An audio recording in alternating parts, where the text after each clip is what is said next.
wala ang napalito sa ngalan ng Panginoon. O sana sa kaligtasan, o sana sa kaligtasan.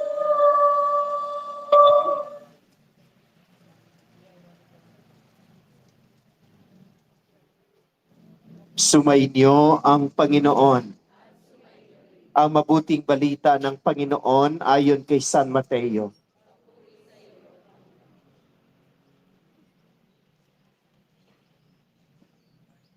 Malapit na sila sa Jerusalem. Pagdating nila sa Betfage sa bundok ng mga Olibo, pinauna ni Jesus ang dalawang alagad.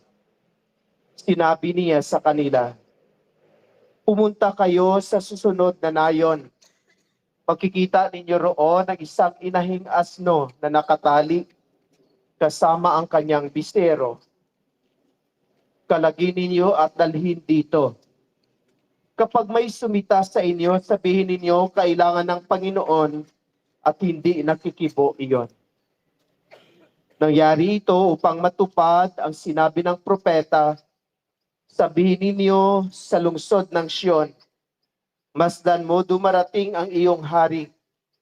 Siya'y mapagpakumbaba, nakasakay sa isang asno, sa isang bisero, bisero ng isang asno." Lumakad nga ang mga alagad at ginawa ang iniutos ni Jesus. Dinala nila ang inahing asno at ang bisero. Isinapi nila sa likod ng mga ito ang kanilang balabal at sumakay si Jesus. Maraming naglatag ng kanilang balabal sa daan. Ang iba na may pumutol na mga sanga ng kahoy at inilatag din sa daan. Nagsisigawan ang mga taong nauuna at sumusunod sa kanya. "Mabuhay ang anak ni David! Pagpalain ang dumarating sa ngalan ng Panginoon! Purihin ang Diyos!" Pagpasok ni Jesus sa Jerusalem, nagulo ang buong lungsod. "Sino kaya ito?" tanong nila. "Si Jesus, ang propetang taga Nazaret, Galilea," sagot ng karamihan. Mga kapatid, ang mabuting balita ng Panginoon. Mga minamahal na kapatid, tularan natin ang mga tao na nagbunyi kay Jesus. Halinang magprosesyon sa kaniyang karangalan, taglay ang kapayapaan.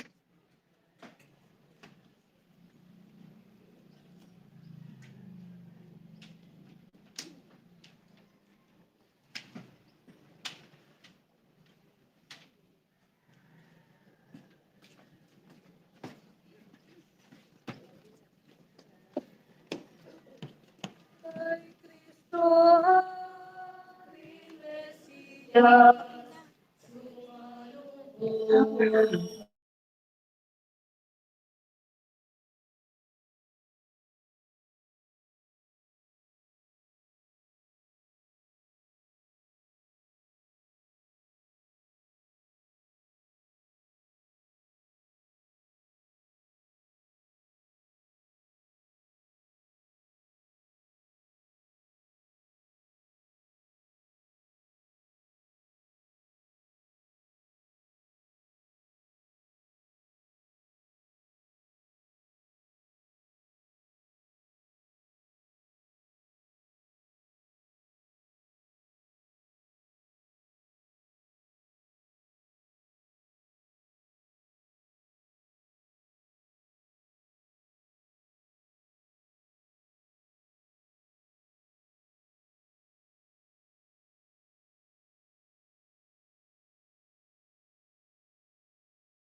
Masasagang nagamitan ng salamat.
Manatili po tayo nakatayo.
Manalangin tayo.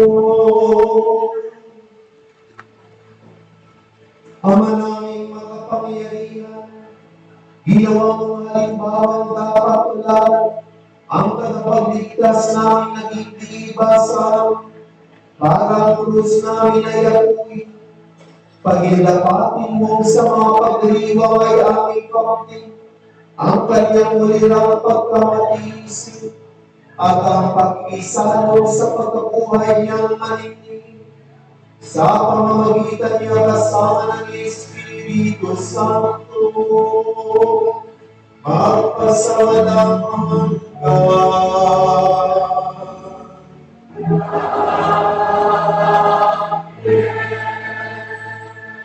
Magsibuko tayo. Ipinakahayag ni Propeta Isaías ang ganap na pagtitiwala ng kapatapatan ng lingkod sa Panginoon. Diyos sa gitna ng mga pag-uusig at paghihirap. Sinasagisa ng lingkod na ito ang Panginoong Hesus na nagpapalaya sa bayan ng Diyos. Ang salita ng Diyos mula sa aklat ni Propeta Isaías. Ang makapangyarihang Panginoon ang nagturo sa akin ng sasabihin ko para tulungan ang mahihina. Tuwing umagay kanyang binubuksan ang aking pag-ibig. Nananabik akong malaman kung ano ang ituturo niya sa akin. Binigyan niya ako ng pangunawa. Hindi ako nag-ipagsik dito malikod sa kanya. Hindi ako tumutol nang bubugin nila ako. Hindi ako bumigo nang ako'y kanilang isuloy. Pinabayaan ko silang bunutin ang buhok ko na malabas. Gayon din nanglurhan nila ako sa mukha. Ang mga pag-usap ginawa nila hindi ko pinapansin. Pagkat ang makapangyarihang Panginoon ang tumutulong sa akin. Handa akong maghis na sa parang bato, pagkat aking batid na ang sarili ko'y di mapapahirap. Ang salita ng Diyos. Salamat sa Diyos.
Mga bangkat ng mga buhok na sa aking pumaligid,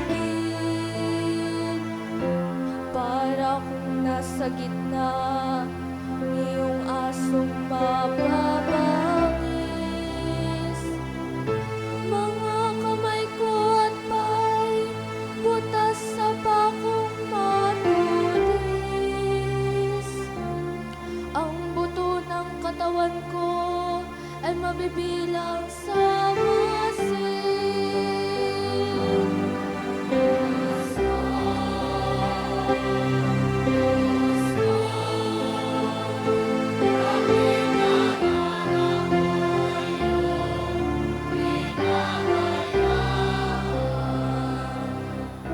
Pinaghati-hati nila ang damit ko sa katawan.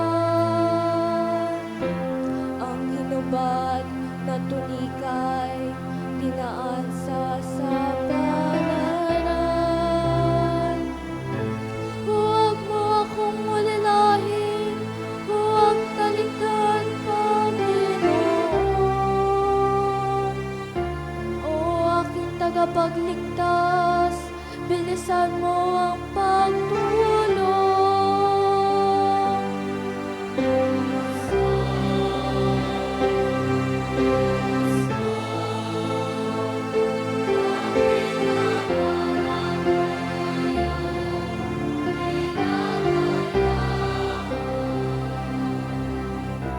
Ang lahat ng ginawa mo'y ihahayag ko sa lahat.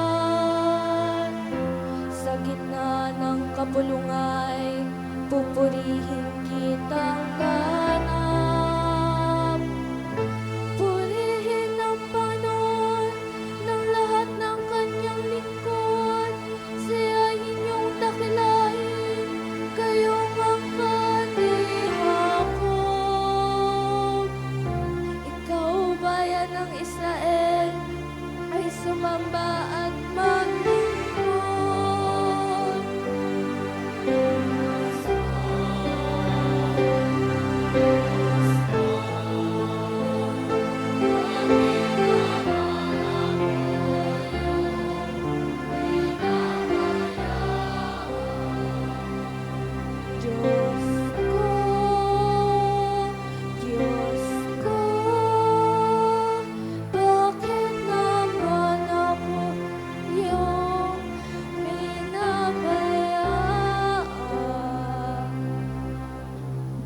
Nagpakababa si Jesus bilang tao at tinanggap ang kamatayan sa krus. Ngunit tinanghal din naman siyang Panginoon ng langit at lupa sa kanyang muling pagkabuhay. Ang salita ng Diyos mula sa sulat ni Apostol San Pablo sa mga taga-Pilipos. Si Kristo Jesus, bagamat siya ay Diyos, ay hindi nagpilit na manatiling kapantay ng Diyos. Bagkos, hinubad niya ang lahat ng katangian ng pagka-Diyos, nagkatawang tao at nabuhay na isang alipin. Nang maging tao, siya ay nagpakababa at naging masunurin hanggang sa kamatayan. Oo, hanggang kamatayan sa krus. Kaya naman siya ay itinampok ng Diyos at binigyan ng pangalang higit sa lahat ng pangalan. Ano pat ang lahat ng nilalang na nasa langit, nasa lupa at nasa ilalim ng lupa ay maninikluhod at sasamba sa Kanya. At ipapahayag ng lahat na si Jesucristo ang Panginoon sa ikararangal ng Diyos Ama. Ang salita ng Diyos. Salamat sa Diyos. Magsitayo po tayo.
Ang pagpapakasakit ng ating Panginoong Heso Kristo ayon kay San Mateo. Noong panahong iyon, si Judas Iscariote, isa sa 12, ay nakipagkita sa mga punong saserdote.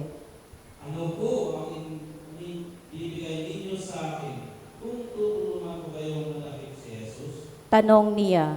Noon din ay binilangan niya sila ng 30 salaping pilak. Mula noon, humanap na si Judas ng pagkakataon upang maipagkanulo si Jesus.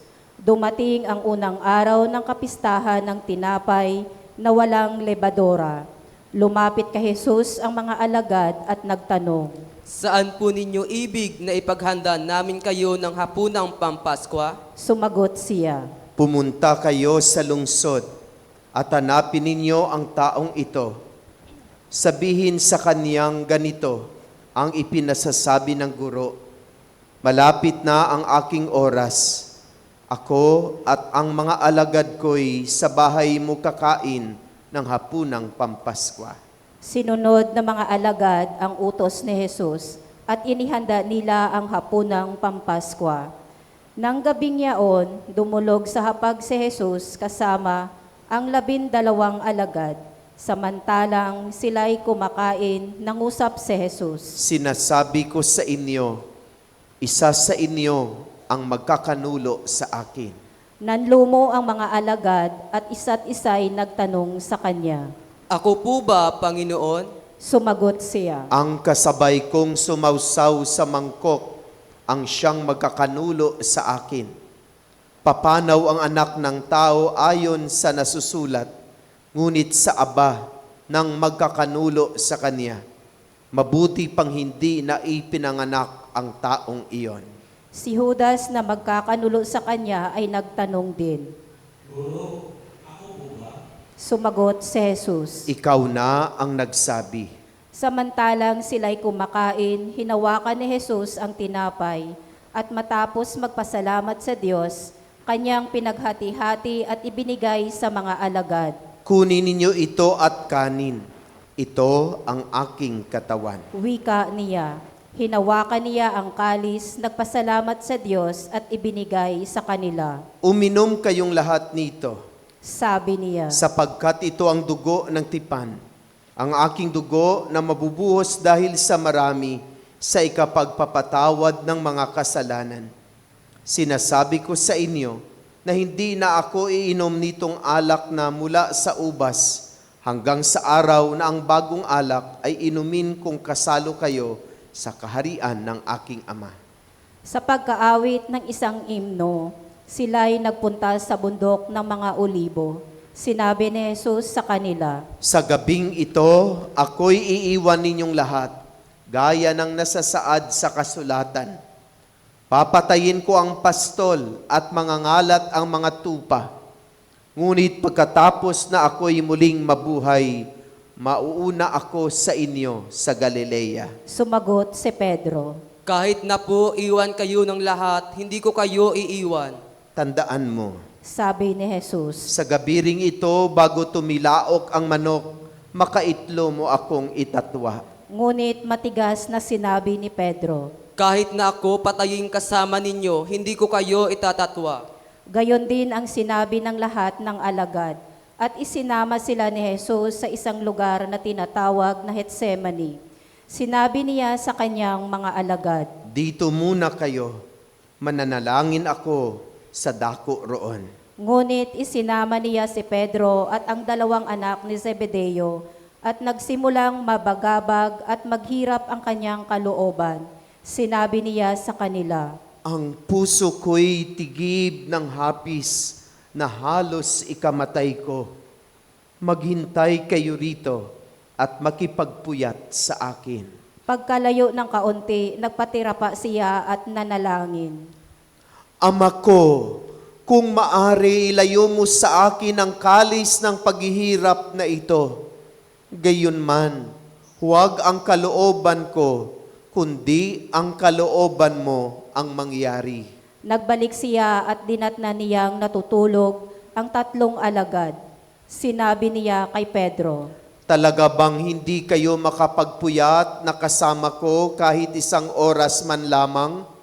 Magpuyat kayo at manalangin upang huwag kayong madaig ng tukso.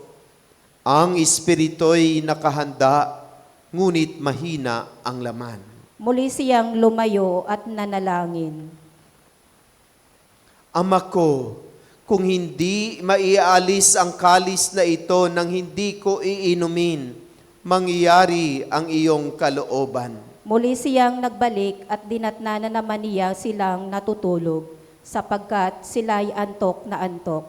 Iniwan niya uli ang tatlong alagad at muli siyang nanalangin, at iyon din ang sinabi. Nagbalik na naman siya sa mga alagad at sinabi sa kanila, Natutulog pa ba kayo at nagpapahinga? Dumating na ang oras na ipagkakanulo ang anak ng tao sa mga makasalanan. Tayo na, narito na ang magkakanulo sa akin. Nagsasalita pa si Jesus nang dumating si Judas, isa sa 12. May kasama siyang maraming tao na may dalang mga tabak at mga pamalo. Galing sila sa mga punong saserdote at sa matatanda ng bayan. Bago pa sila dumating doon, ibinigay na ng taksil ang ganitong hudyat. Anghakan ko ang saninong bakay. Takpin ninyo agad. Kaya't nilapitan ni Judas si Jesus at binati. Magandang gabi po, Guro. Saka hinagkan, sinabi sa kanya ni Jesus, Kaibigan, gawin mo na ang sadya mo. at nilapitan siya ng mga tao at dinakip. Nagbunot ng tabak ang isa sa mga kasama ni Jesus. Tinaga niya ang alipin ng pinakapunong saserdote at natigbas ang taingan niyon. Sinabi ni Jesus, Isalong mo ang iyong tabak. Ang gumagamit ng tabak ay sa tabak mamamatay. Hindi mo ba alam na makahihingi ako sa aking Ama ng higit pa sa 12 batalyon ng mga anghel at patadalhan niya ako agad? Ngunit paanong matutupad ang mga kasulatang nagsasabi na ito'y dapat mangyari? At binalingan niya ang mga tao at sinabi, Ako ba'y tulisan at naparito kayong may tabak at mga pamalo para dakpin ako? Araw-araw ako'y nagtuturo sa templo at hindi ninyo ako dinakip. Ngunit nangyaring lahat ito upang matupad ang sinulat ng mga propeta. Tumakas ang mga alagad at iniwan siyang mag-isa. Dinala si Jesus na mga dumakip sa kanya sa bahay ni Caifas, ang pinakapunong saserdote. Doon nagkakatipon ang mga iskriba at ang matatanda ng bayan. Sumunod sa kanya si Pedro, ngunit malayo ang agwat nila. Pagdating sa tahanan ng pinakapunong saserdote, pumasok siya sa patio at naupong kasama ang mga bantay upang makita kung ano ang mangyayari. Naghahanap naman ang mga punong saserdote at ang buong Sanhedrin ng saksing magsisinungaling laban kay Jesus upang maipapatay siya. Ngunit wala silang matagpuan, bagamat maraming humarap at nagsabi ng kabulaanan tungkol sa kanya. Sa wakas, may 2 humarap at nagsabi, Gigibain niya ang templo at muling itatayo sa loob ng 3 araw. tumindig ang pinakapunong saserdote at sinabi kay Jesus, Ngunit hindi umimik si Jesus at sinabi sa kanya ng pinakapunong saserdote, Iniuutos ko sa iyo. Sabihin mo sa amin sa ngalan ng Diyos na buhay, kung ikaw ang Mesiyas, ang anak ng Diyos. Sumagot si Jesus, Kayo na ang nagsabi. Ngunit sinasabi ko sa inyo, mula ngayon ay makikita ninyo ang anak ng taong nakaupo sa kanan ng may kapangyarihan at dumarating na sa alapaap ng langit. Nang marinig ito ng pinakapunong saserdote, winahak niya ang sariling kasuotan at sinabi, Ito'y talapastanganan sa Diyos. Hindi na natin kailangan ng mga saksi. Narinig ninyo ang kanyang pagkakastanganan sa Diyos. Ano sa palagay ninyo? Sumagot sila. Dapat siyang mamatay. Siya'y niluran nila sa mukha at pinagsusuntok. Sinampal naman siya ng iba at ang sabi, Kristo, hulaan mo kung sinong sumampal sa iyo. Samantala, si Pedro ay nakaupo sa patio. Nilapitan siya ng isang alilang babae at ang sabi, Ngunit itinanggi niya ito sa harapan ng lahat. Wala akong nalalaman sa sinasabi mo. Sagot niya, pumunta sa may pintuan si Pedro, nakita siya ng isa pang alilang babae at sinabi sa mga naroon, Muli siyang tumanggi. Isinusumpa ko, hindi ko nakikilala ang taong iyan. Maya-maya'y lumapit kay Pedro ang mga naroon. Sinabi nila,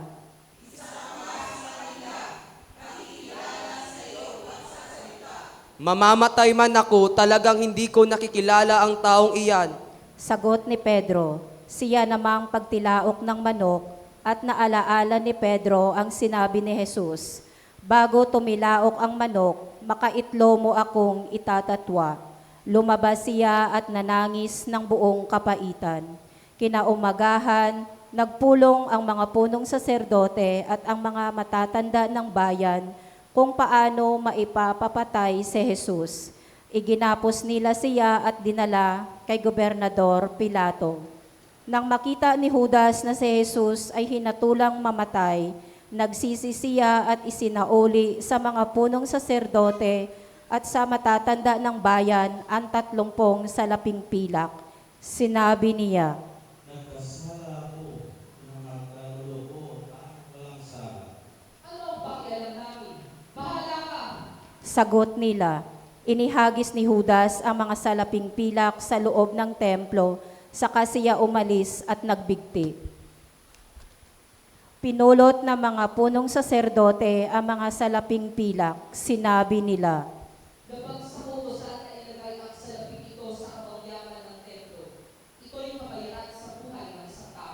Nagkaisa sila na ang salapi ay ibayad sa bukid ng magpapalayok upang gawing libingan ng mga dayuhan. Kaya ang bukid na iyon ay tinawag na bukid ng dugo hanggang sa panahong ito. Sa ganitong paraan, natupad ang sinabi ni Propeta Jeremias. Kinuha nila ang 30 salaping pilak ang inihalaga sa kanya ng mga Israelita at ibinayad sa bukid ng magpapalayok ayon sa iniutos sa akin ng Panginoon. Iniharap si Jesus sa gobernador. Ikaw ba ang hari ng mga Hudyo? Tanong sa kanya ng gobernador, sumagot si Jesus. Kayo na ang nagsasabi. Ngunit nang paratangan siya ng mga punong saserdote at ng matatanda ng bayan, hindi na siya sumagot, kaya't sinabi sa kanya ni Pilato. Hindi mo ba naririnig ang mga ipinararatang nila sa iyo? Ngunit hindi sumagot si Jesus gaputukman, kaya't nagtaka ang gobernador. Tuwing pista ng Paskwa, kinaugalian na ng gobernador ang magpalaya ng isang bilanggo. Sino mang mahiling ng taong bayan, noon ay may isang kilalang bilanggo na nagngangalang Barabas. Kaya't nang magkatipon ang mga tao, tinanong sila ni Pilato. Sino ang ibig ninyong palayain ko? Si Barabas o si Jesus na tinawag na Kristo? Alam ni Pilato na inggit ang nag-udyok sa kanila na dalhin sa kanya si Jesus. Hindi lamang iyan, samantalang siya'y nakaluklok sa hukuman, nagpasabi sa kanya ang kanyang asawa. Huwag kang makialam sa taong iyan na walang kasalanan, sapagkat kagabi pinahirapan ako ng aking panaginip tungkol sa kanya. Ang mga tao na may sinulsulan ng mga punong saserdote at ng matatanda ng bayan, nahilingin kay Pilato na si Barabas ang palayain at si Jesus ay ipapatay. Muli silang tinanong ng gobernador. Sino sa dalawang ibig ninyong palayain ko? Si Barabas po. Sagot nila, sinabi sa kanila ni Pilato. Kung gayon, ano ang gagawin ko kay Jesus na tinatawag na Kristo? Sumagot ang lahat. Ipako sa krus. Bakit? Anong masama ang ginawa niya? Tanong ni Pilato, ngunit lalo pa nilang isinigaw. Ipako sa krus. Nang makita ni Pilato na wala siyang magagawa at malaman pang magkagulo ang mga tao, nagpakuha siya ng tubig at naghugas ng kamay sa harapan ng mga tao. Wala akong pananagutan sa kamatayan ng taong ito. Bahala kayo. Sabi ni Pilato, sumagot ang mga tao. Kaya ang nagutan ganin ang mga anak, pagpatay sa niya. At pinalaya niya si Barabas. Ngunit ipinahagupit si Jesus at ibinigay sa kanila upang ipako sa krus. Si Jesus ay dinala ng mga kawal ng gobernador sa pretoryo at nagkatipon ang buong batalyon sa paligid niya. Hinubaran nila siya at sinuutan ng isang balabal na pulang-pula. Naglikaw sila ng halamang matinik at ipinutong sa kanya. Saka pinagpahawak ng isang tambo sa kanyang kanang kamay at palibak siyang niluhod-luhuran at binati. Mabuhay ang hari ng mga Hudyo. Siya'y pinaglulurhan, kinuha nila ang tambo at siya'y pinaghahampas sa ulo at matapos kutyain, kanilang inalisan siya ng balabal, sinuutan ng sariling damit at inilabas upang ipako sa krus. Paglabas nila ng lungsod, kanilang nakita ang isang lalaking nagngangalang Simon, isang taga Cirene. Pilit nilang ipinapasan sa kanya ang krus ni Jesus. Pagdating sa lugar na tinatawag na Golgota, na nangangahulugang puok ng bungo, binigyan nila si Jesus ng alak na hinaluan ng apdo, ngunit nang matikman niya ay hindi ininom. Nang maipako na siya sa krus, pinaghati-hatian nila ang kanyang mga damit, matapos magsapalaran, at naupo sila upang siya'y bantayan. Nakasulat sa kanyang ulunan ang sakdal laban sa kanya, Ito'y si Jesus ang hari ng mga Hudyo. 2 tulisan ang kasabay niyang ipinako sa krus, isa sa kanan at isa sa kaliwa. Nilibak siya ng mga nagdaraan at tatango-tango pang sinabi, Di ba ikaw ang gigiba ng templo at muling magtatayo nito sa loob ng 3 araw? Iligtas mo ngayon ang iyong sarili kung ikaw ang anak ng Diyos. Kinutya rin siya ng mga punong saserdote, ng mga eskriba at ng matatanda ng bayan. Sabi nila, Iligtas ang iba, ngunit ang sarili di mailigtas? Di ba siya ang hari ng Israel? Bumaba lang siya ngayon sa krus. Maniniwala kami sa kanya.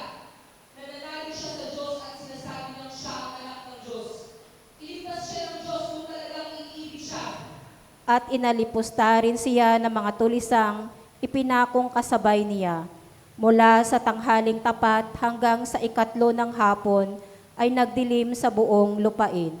Nang mag-iikatlo ng hapon, sumigaw si Jesus. Eli! Eli! Lama sabachthani. Ibig sabihin, Diyos ko, bakit mo ako pinabayaan?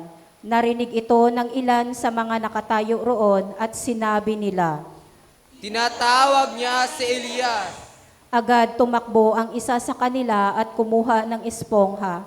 Tinigbak ng maasim na alak, inilagay sa dulo ng isang tambo at ipinasipsip kay Jesus. Ngunit sinabi naman ng iba, Hintay muna. Tingnan natin kung darating si Elias upang iligtas siya. muling sumigaw si Jesus at nalagutan ng hininga. Magsiluhod po tayo.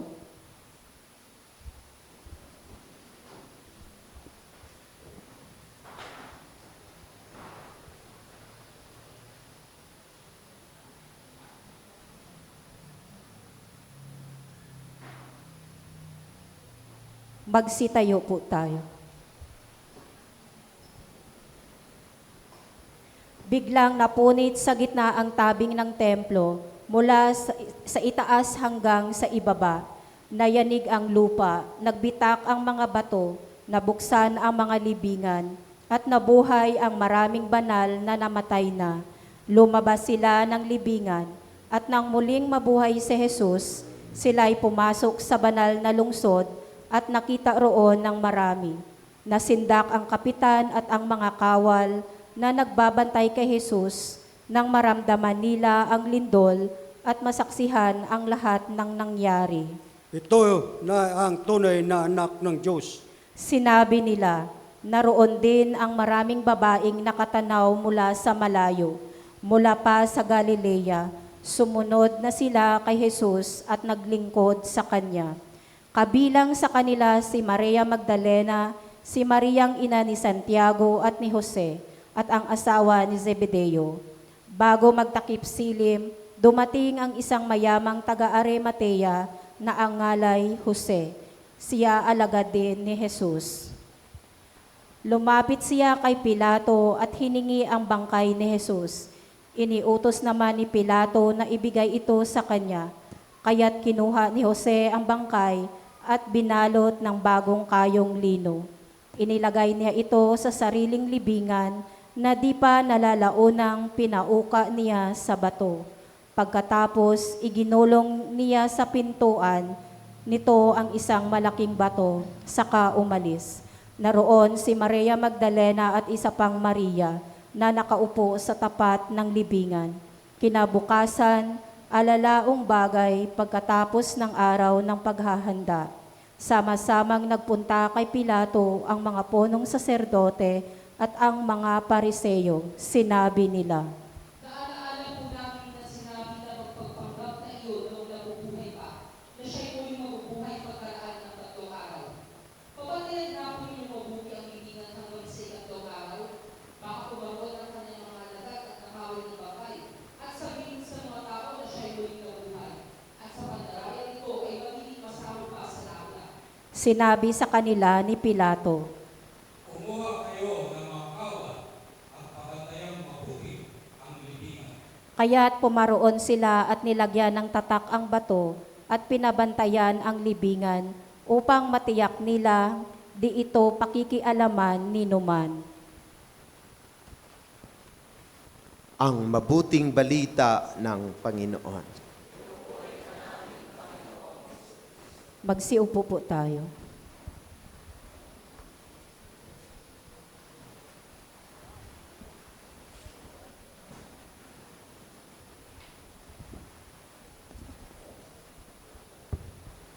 Magandang umaga po sa lahat.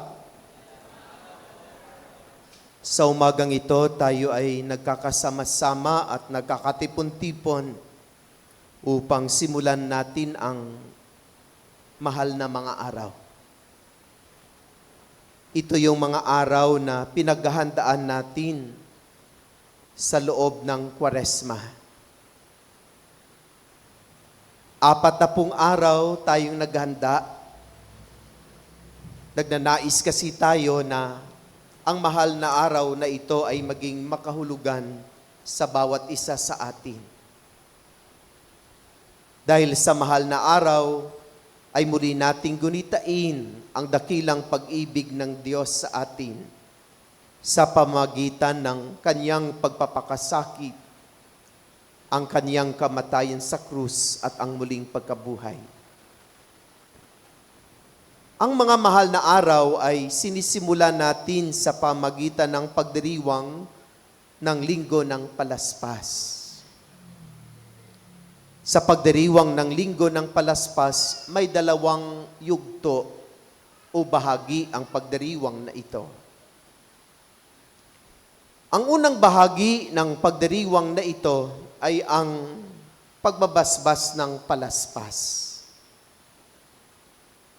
Sa pagbabasbas natin ng palaspas ay ginugunita natin ang matagumpay na pagpasok ni Jesus sa Jerusalem. The triumphant entry of Jesus in Jerusalem.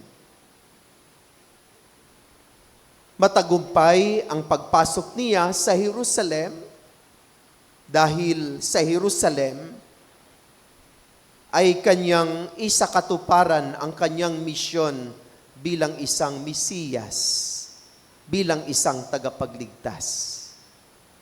Sa pamagitan ng kanyang pagpapakasakit, kamatayan at muling pagkabuhay, ito yung kanyang misyon bilang isang Kristo. Ang kaligtasan ng buong sangkatauhan sa pamagitan ng kanyang pagpapakasakit, kamatayan at muling pagkabuhay. At sa kanyang pagpasok sa Jerusalem, ay sinalubong siya ng maraming tao. Ang mga taong nakaranas ng kaniyang pagpapahayag ng mabuting balita, nakasaksi ng napakaraming milagro na kanyang ginawa. Kaya tuwang-tuwa ang mga tao. Puno ng kasiyahan at kagalakan ang kanilang kalooban sa pagpasok ni Jesus sa Jerusalem. At dahil sa kanilang katuwaan na si Jesus ay dumating sa kanilang lungsod, dahil sa kanilang kagalakan na si Jesus ay dumating sa Jerusalem, marami sa kanila ang bumali na mga sanga ng kahoy at ito'y kanilang iwinagayway. Hindi flaglets ang kanilang iwinagayway, kundi yung mga sanga ng kahoy ay kanilang binali.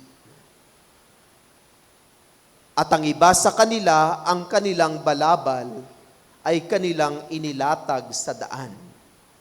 At ito ay dinaanan ng Panginoon. So, very joyful ang atmosphere. Higit sa lahat, sila ay sumisigaw ng Osana, anak ni David. Ikaw ay hari magpakailanman. Sumisigaw sila, namamalakpak sila, winawagayway nila ang mga sanga ng kahoy, inilatag nila ang kanilang mga balabal. Masaya at punong-puno ng kagalakan na kanilang winelcome ang Panginoon sa kaniyang pagdating sa lungsod ng Jerusalem. Iyan po ang unang bahagi ng banal na pagdiriwang na ito.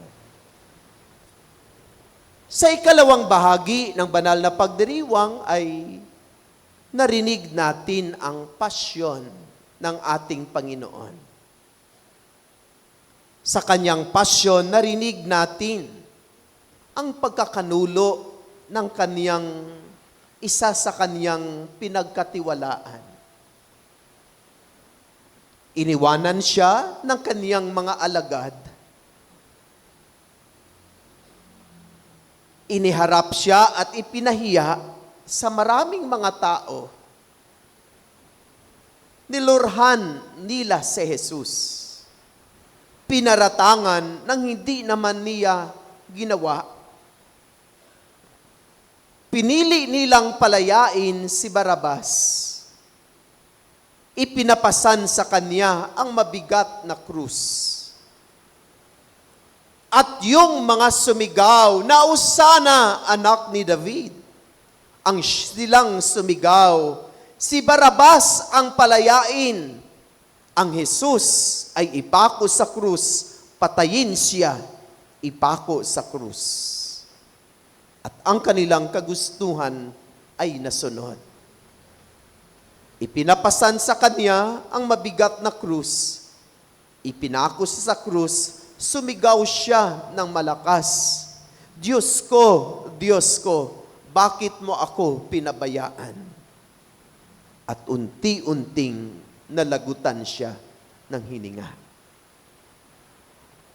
Kay bilis-bilis ng pagbabago ng mga pangyayari.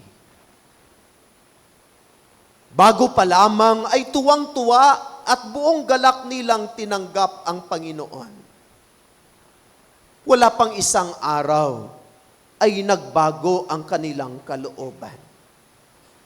Ang sinisigaw nilang Hosana, anak ni David,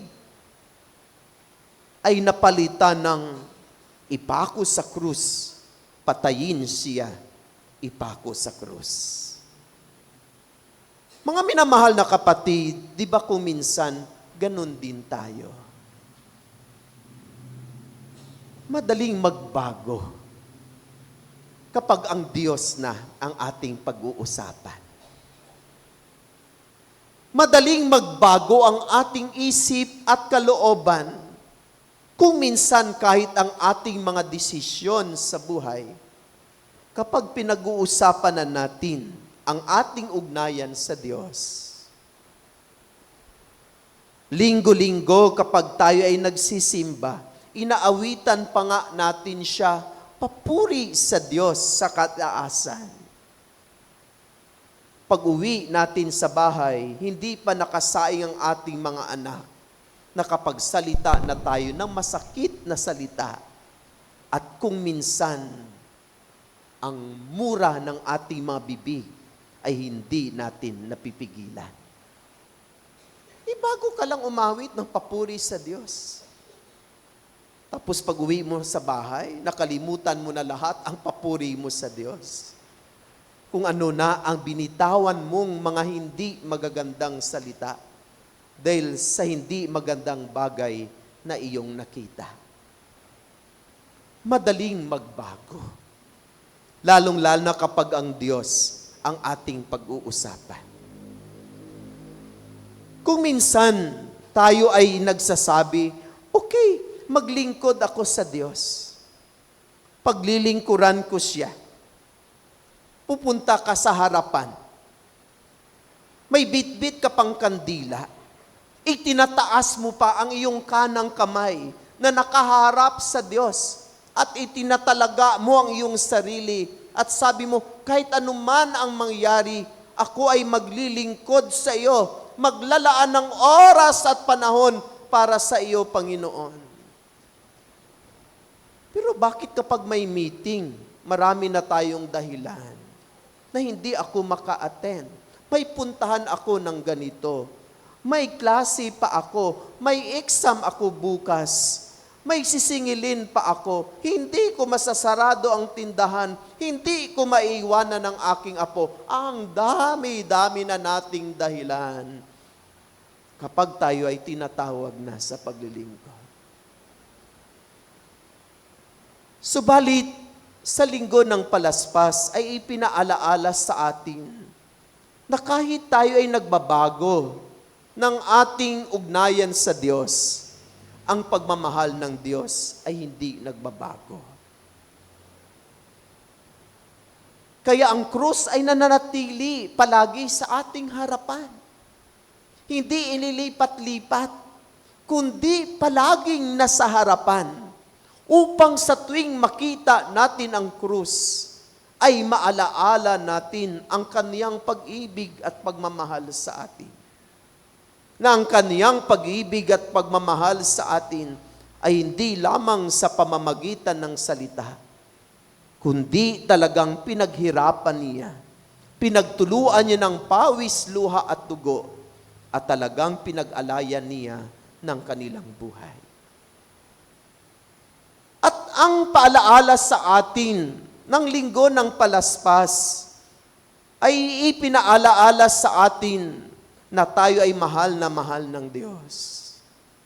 Mahal na mahal tayo ni Jesus. Narinig natin yung kanyang pasyon. Ang haba-haba ng mga paghihirap na kanyang tiniis. Sana ang mga iyon ay tumimo sa ating isipan at mga puso kung gaano tayo minahal ni Jesus. San ang kaniyang paanyaya na sana tayo rin ay maging tapat sa ating pagmamahal sa Kanya. Na anuman ang mangyari sa ating buhay, sana yung ating pagmamahal ay hindi kukupas at hindi magbago. Na sana matularan natin siya, na handa tayong magsakripisyo para sa Kanya. Na handa tayong mag-alay ng ating panahon, ng ating sarili para sa Kanya. At handa tayong magbuwis ng ating buhay kung kailangan para sa ating Diyos, para sa ating Panginoon. At ito ay ginawa ng iba nating mga banal.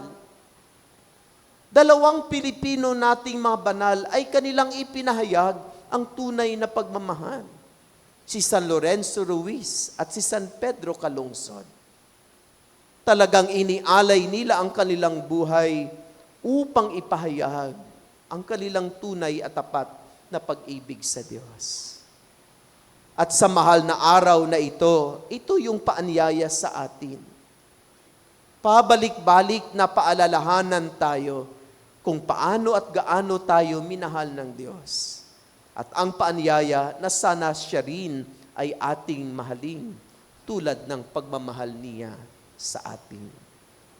Siya ay naghirap, siya ay nagsakripisyo, siya ay nagpatulo ng kanyang dugo, siya ay nag-alay ng kanyang buhay upang ipamalas sa atin ang kanyang pag-ibig. Sana ang ganitong pag-ibig ay ating matularan at maipahayag sa konkretong pamamaraan bilang bahagi ng ating pagmamahal at pag-ibig sa Panginoon. Mahal na mahal tayo ng Diyos. Mahal na mahal tayo ni Jesus. Sana siya rin ay ating mamahalin, hindi lang sa salita, kundi katulad ng pagmamahal niya sa atin. Amen. Magsitayo po tayo. Ipahayag natin ang ating pananampalataya. Sumasampalataya ako sa Diyos amang makapangyarihan sa lahat, na may gawa ng langit at lupa. Sumasampalataya ako kay Hesukristo, isang anak ng Diyos, Panginoon nating lahat. Nagkatawang tao siya lalang na Espiritu Santo.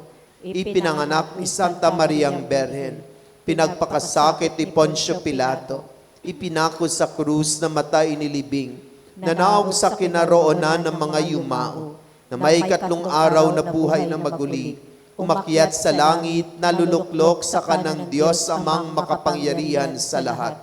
Doon magmumulang paririto at hukom sa nabubuhay at namatay na tao. Sumasampalatayan ako sa Diyos Espiritu Santo, sa banal na simbahang Katolika, sa kasamahan ng mabanal, sa kapatawaran ng makasalanan, sa pagkabuhay na muli na namatay na tao, at sa buhay na walang hanggan. Amen. Mga kapatid, dumulog tayo sa ating Diyos Ama upang sa pakikiisa natin sa pagpapakasakit ni Jesus, makaisa rin niya tayo sa kaniyang kaluwalhatian. Manalangin tayo at ating sasabihin, Ama namin, dinggin mo kami. Ama namin, dinggin mo kami. Para sa Santo Papa, mga obispo, pare at diakono, maging totoong saksi nawa sila ni Kristo sa pamamagitan ng kanilang taus-pusong paglilingkod sa bayan ng Diyos. Manalangin tayo. Ama namin, dinggin mo kami. Magsikap nawa ang bawat kabataan na tularan si Kristong nakipamuhay sa atin upang maging lingkod at mag-alay ng kanyang buhay para sa kaligtasan ng lahat. Manalangin tayo. Ama namin, dinggin mo kami. Para sa programang Alay Kapwa, maging mabisang daan nawa ito upang matugunan ng mga suliraning panlipunan at mas matulungan ang mga nangangailangan. Manalangin tayo. Ama namin, dinggin mo kami. Para sa mga catechumens, magabayan nawa sila sa landas ng pagkakabanal tungo sa Diyos na kanilang nais sundan. Manalangin tayo. Ama namin, dinggin mo kami. Sa katahimikan ng ating mga puso, ipahayag natin sa Diyos, Ama, ang iba pa nating mga personal na makahilingan at mga panalangin, lalong-lalo ang ating mapanalangin para sa ating pamipamilya. Ganun din ang ating mapanalangin para sa ating pamayanan dito sa Our Lady of the Sacred Heart Mission Station. Isama din natin sa ating mapanalangin ang kapayapaan sa buong daigdig, lalong-lalo na ang kapayapaan sa gitnang silangan o sa Middle East.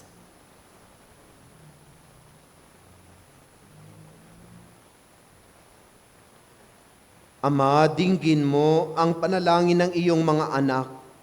Ipagkaloob mo nawa ito ayon sa iyong dakilang pag-ibig at awa sa amin, sa pamamagitan ni Kristong aming Panginoon. Amen. Magsiupo po tayo.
Magtayo po tayo.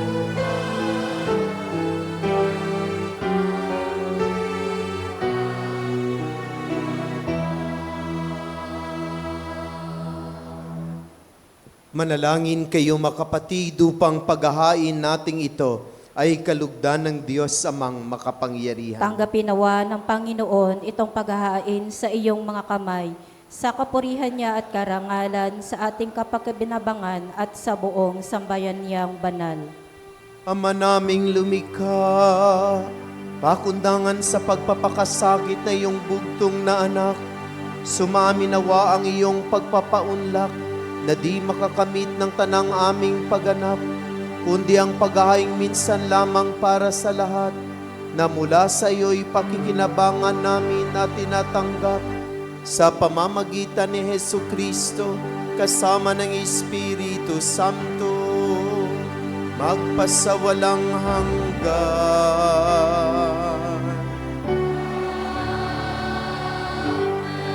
Sumainyo ang Panginoon.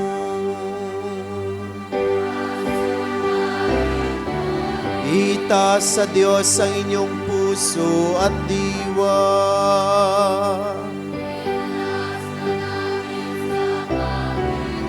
Pasalamatan natin ang Panginoong ating Diyos.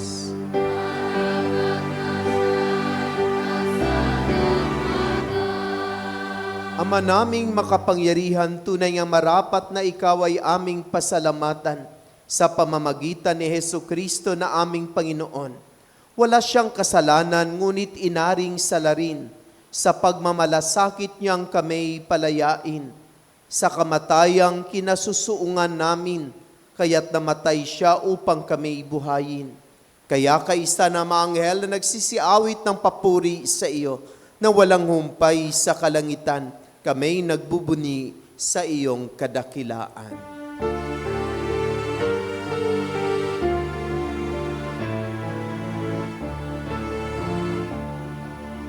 Santo, Santo, Santo, Panginoong Diyos ng mga hukbo, napupuno ang langit at lupa ng kadakilaan mo. Hosana sa kaitaasan,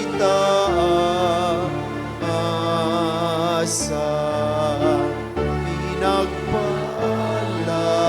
naririto sa ngalan ng Panginoon. Hosana sa kaitaasan.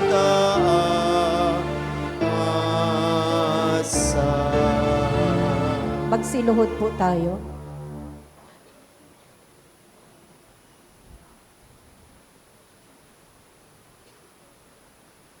Ama naming banal, ikaw ang bukal ng tanang kabanalan.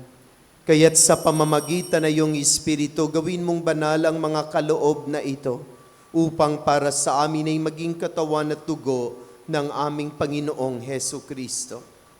Bago niya pinagtiis ang kusang loob na maging handog, hinawakan niya ang tinapay, pinasalamatan kaniya, pinagati-hati niya iyon. Iniabot sa kaniyang mga alagad at sinabi, tanggapin ninyong lahat ito at kanin. Ito ang aking katawan na ihahandog para sa inyo.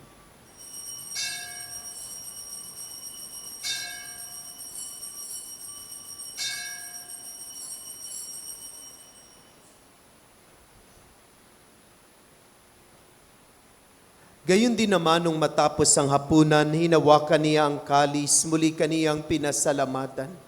Iniabot niya ang kalis sa kaniyang mga alagad at sinabi, tanggapin ninyong lahat ito at inumin.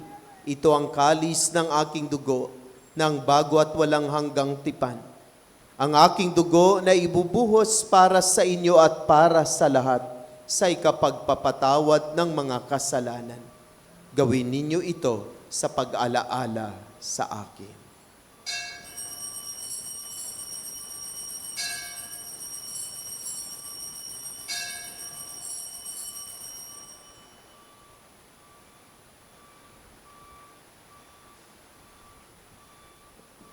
Ipagbunyi natin ang misteryo ng pananampalataya.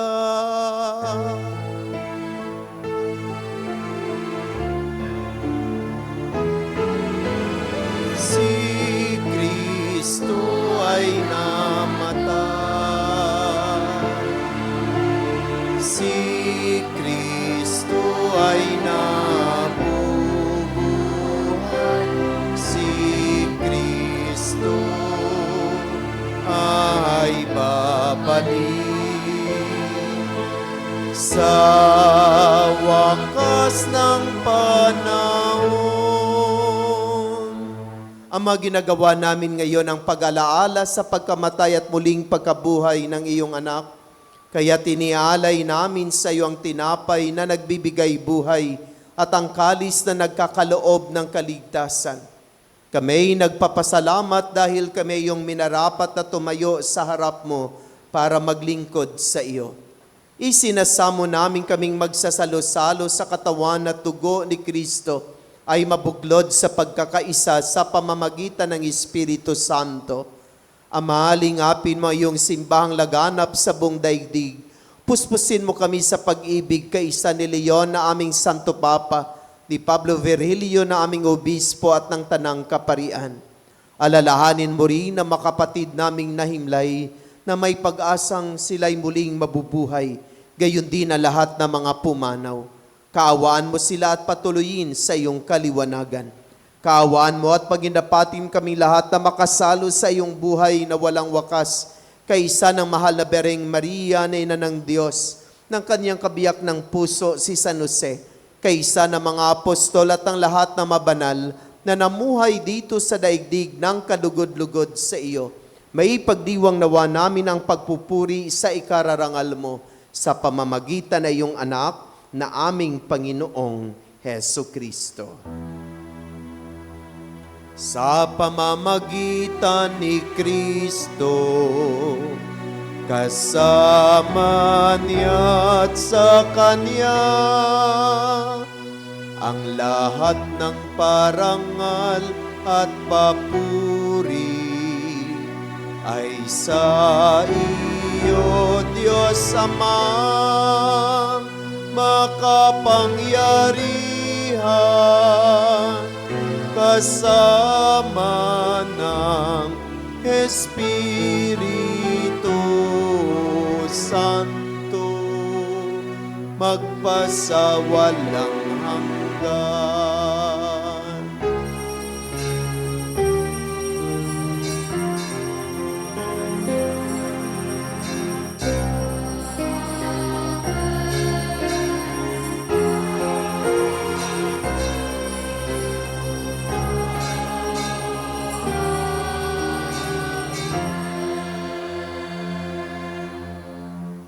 Sa tagubilin na nakagaling na utos sa turo ni Jesus na Panginoon natin at Diyos, ipahayag natin ang lakas loob.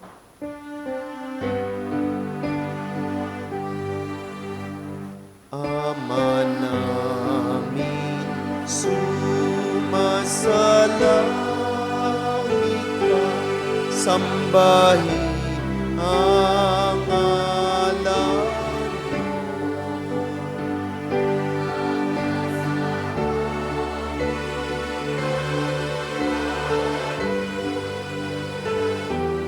Sundin ang loob mo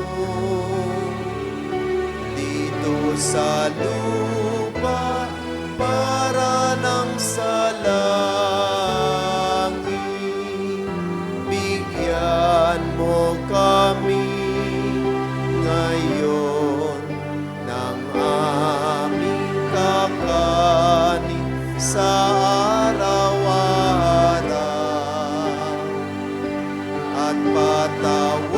patawarin mo ang aming mga sala para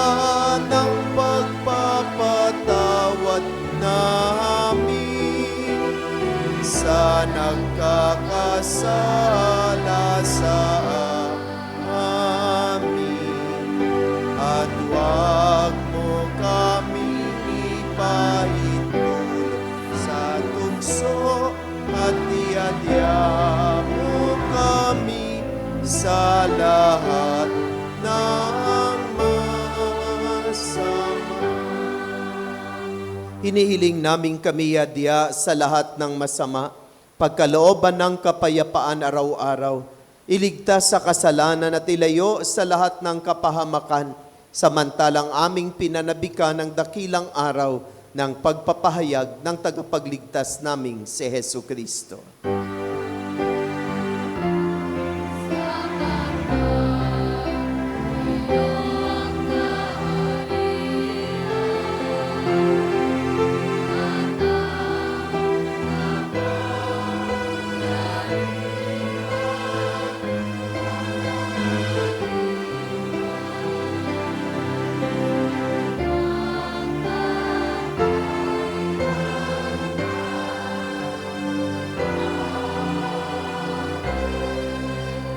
Panginoong Isukristo, sinabi mo sa iyong mga apostol, kapayapaan ang iniiwan ko sa inyo, ang aking kapayapaan ang ibinibigay ko sa inyo. Tunghayan mo ang aming pananampalataya at huwag ang aming mga pagkakasala. Pagkalooban mo kami ng kapayapaan at pagkakaisa, ayon sa iyong kalooban, kasama na Espiritu Santo, magpasawalang hanggan. Amen. Ang kapayapaan ng Panginoon ay laging sumainyong lahat. At sumaiyo rin. Magbigayan tayo ng kapayapaan sa isa't isa. Peace be with you.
Magsiluhod po tayo. Mga kapatid, narito si Jesus, ang kordero ng Diyos, siyang nag-aalis na makasalanan ng sanlibutan. Mapalad ang inaanyayahan sa kanyang banal na pigi. Panginoon, hindi ako karapat-dapat magpatuloy sa iyo, ngunit sa isang salita mo lamang ay gagaling na ako.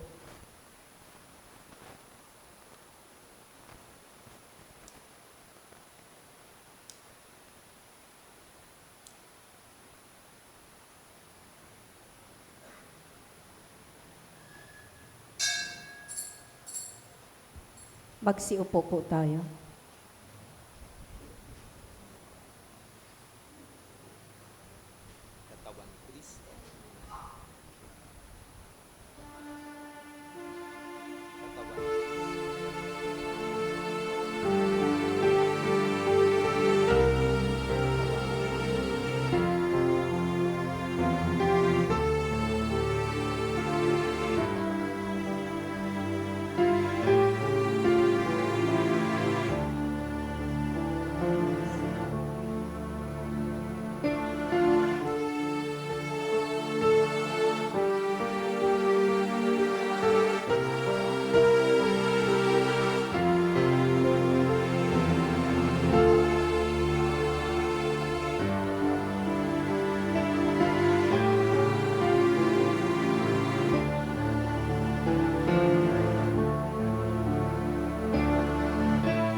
Magsitayo po tayo.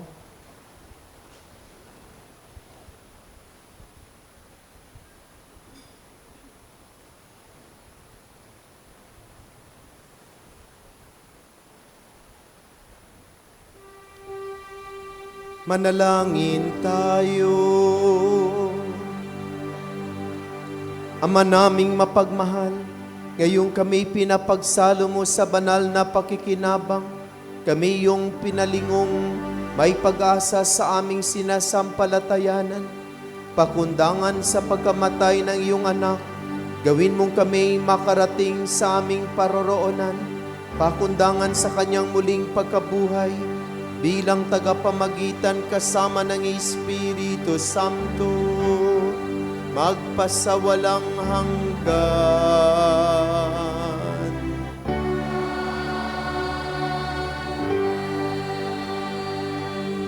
Panalangin sa Birhen ng Banal na Puso ni Jesus.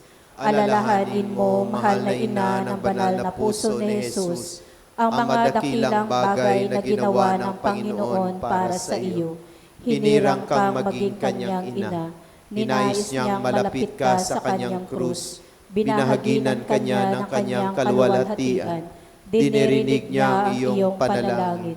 Sa kanya'y ialay ang aming papurit pasasalamat, sa kanya'y sangguni ang aming kahilingan, na tulad mo'y mamuhay kaming lagi sa pagmamahal ng iyong anak, upang kanyang kahari ay patuloy na maisakatuparan.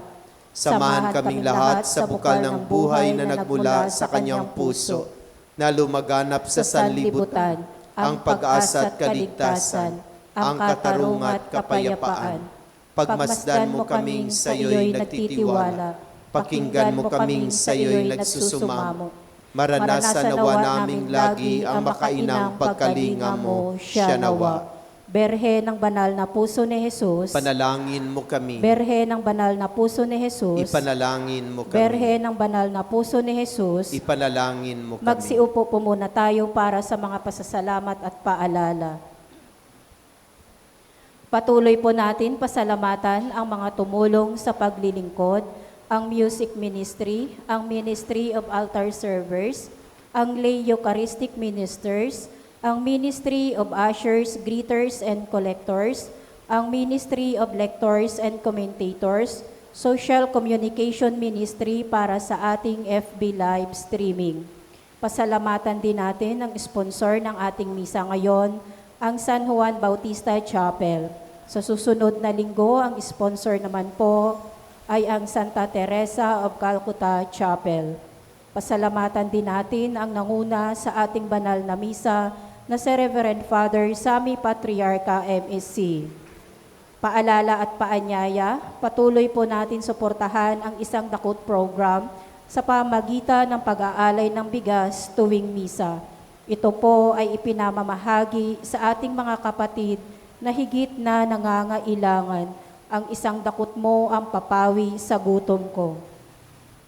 At patuloy din po natin suportahan ang ating balikhandog at mga donasyon para sa pagpapatayo ng ating kumbento sa tahanan ni Maria. Ito po ay kinakailangan upang tayo ay maging Kwasay Parish. Nawa, suportahan natin ang ating proyekto na ito. Nangangailangan pa po ng angels para sa salubong sa mga nais pong sumali, babae o lalaki, edad 6 na taong gulang pataas, magpunta lamang po mamaya dito ng 1:00 ng hapon sa tahanan ni Maria.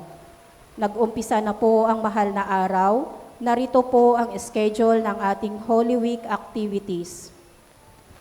Dalaw sa may sakit. Si Father Sam po ay dadalaw sa mga may karamdaman para sa pagpapahid ng banal na langis sa may sakit. Ito po ang schedule. March 30, Lunes Santo sa Cluster Faith. March 31, Martes Santo sa Cluster Hope. April 1, Miyerkules Santo sa Cluster Love. Narito naman po ang schedule ng activities sa banal na Triduo. Huwebes Santo, April 2, Chrism Mass sa ganap na 8 a.m. sa San Roque Cathedral. Ang misa ng huling hapunan o the Mass of the Lord's Supper sa ganap na 5:30 p.m. sa Woodcraft Chapel. Pagkatapos ng misa ay magkakaroon ng pagtatanod o vigil sa banal na sakramento sa ganap na 8 ng gabi sa Woodcraft Chapel. 8 p.m. to 9 p.m. Cluster Faith, 9 p.m. to 10 p.m. Cluster Hope, 10 p.m. to 12 midnight Cluster Love. Kulay puti po ang isusuot sa Huwebes Santo. Biyernes Santo, April 3, MS White Station of the Cruz, mag-uumpisa ng 4 a.m. sa first station sa Eternal Gardens at magtatapos sa 14th station sa St. Louis de Montfort Chapel. Ang 7 huling wika o 7 last words, ito ay gaganapin sa tahanan ni Maria sa ganap na alas 12 ng tanghali.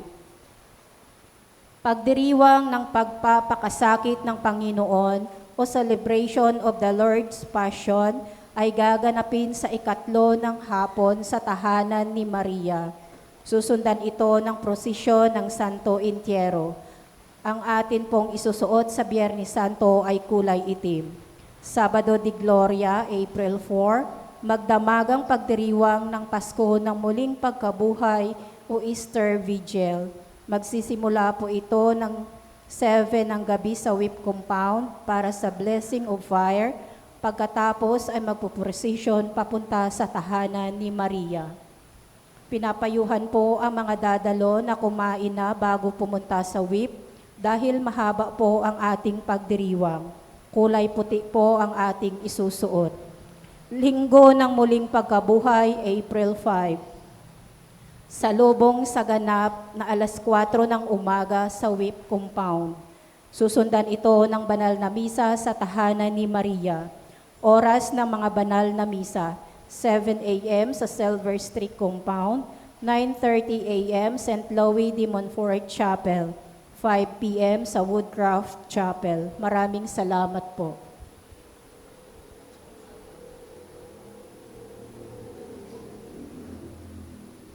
Ang sponsor po ngayon ay ang Cluster Faith.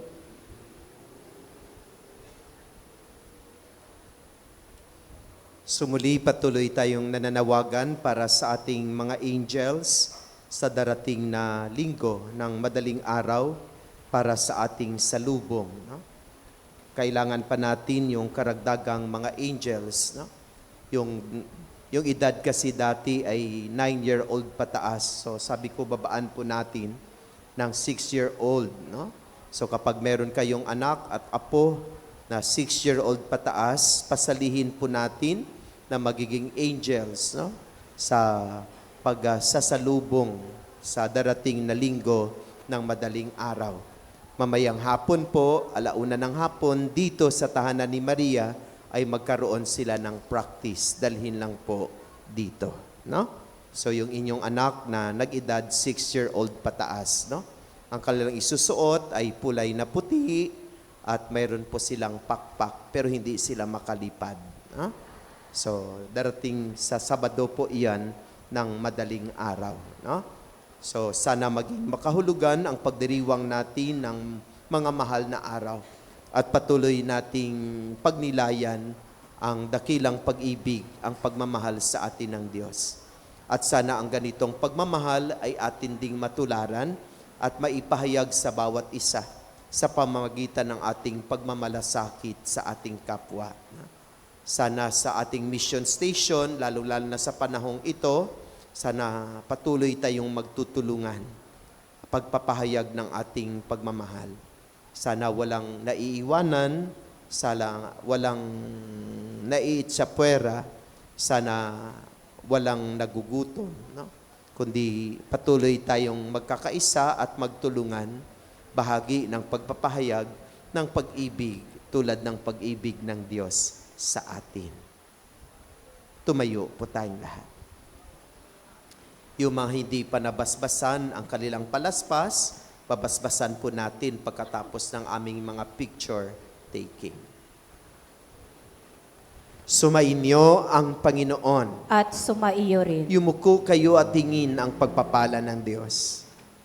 Ang Diyos amang maawain na nagkaloob sa inyo ng anak niyang nagpakasakit bilang huwaran ng pag-ibig, ay siya nawang magbasbas sa inyong lahat, pakundangan sa paglilingkod ninyo sa Kanya at sa kapwa, ngayon at magpasawalang hanggan. Amen. Pakundangan sa Kaniyang kamatayan upang kayo'y huwag dumanas ng walang katapusang pagkamatay, makamtanawa ninyo ang buhay na walang hanggan. Amen. Pakundangan sa pagpapakumbaba niya para sa inyong kapakanan, kayo naway makasalo sa kanyang muling pagkabuhay, ngayon at magpasawalang hanggan. Amen. At pagpalain kayo na makapangyarihan at mapagmahal na Diyos, ang Ama, ang Anak, at ang Espiritu Santo. Amen. Naiaalay ng ating banal na misa, humayo kayong taglay ang pag-ibig at kapayapaan ni Kristo, at huwag na huwag kalimutan, mahal na mahal tayo ng Diyos. Sana tularan natin ang pagmamahal na ito. Salamat sa Diyos.